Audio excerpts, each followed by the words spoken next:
Mais en tout cas, c'est toujours super de voir comment ils sont émerveillés, en fait. C'est ça qui est génial de travailler avec des enfants, c'est ce côté émerveillé. Et se dire que même si ils retiennent pas le nom de l'artiste ou le nom de l'œuvre ou quoi, dans tous les cas, ils auront vécu une expérience qu'ils vivront jamais ailleurs. Et je pense qu'il restera quelque chose, en tout cas, qui fera qu'ils seront des adultes, j'espère, encore émerveillés après.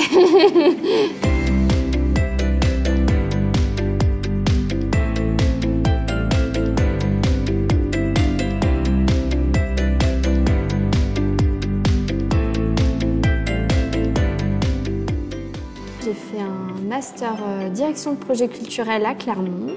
J'avais très envie de venir découvrir ce lieu. J'ai une formation assez approfondie en danse contemporaine, donc j'ai une activité artistique. Et j'ai aussi des expériences en médiation et aussi en animation.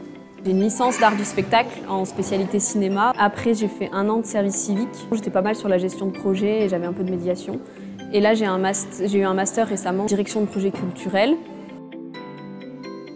Ah ça c'est sûr, on fait tout différemment, mais c'est aussi la richesse du lieu.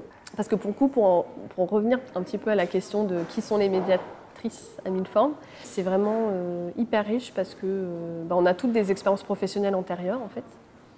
Donc on a des façons de travailler différentes. Et je pense que c'est bien pour le public parce qu'ils peuvent revenir plusieurs fois. Et en fait, ils n'auront jamais la même médiation. Le travail d'équipe a une place importante pour moi parce que c'est comme ça qu'on grandit.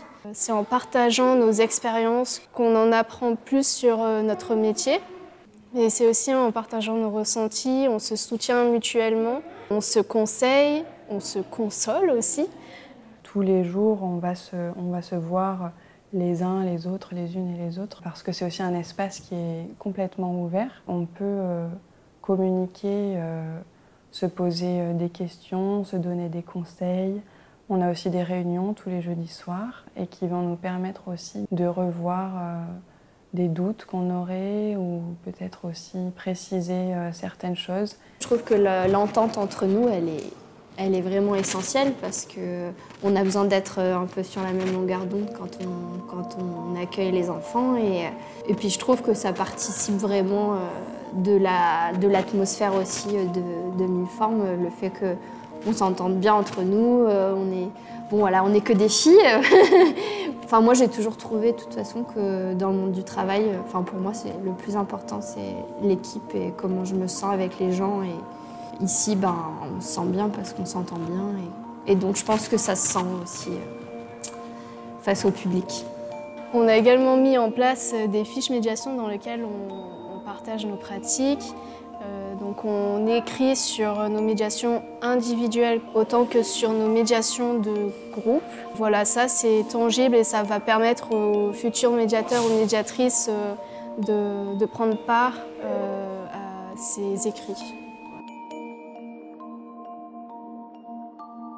Pendant les temps de formation, donc entre les expositions, on est formé donc avec les artistes à leur dispositif pour qu'ils nous parlent de leur parcours, de leur univers et de comment ils ont pensé ce dispositif.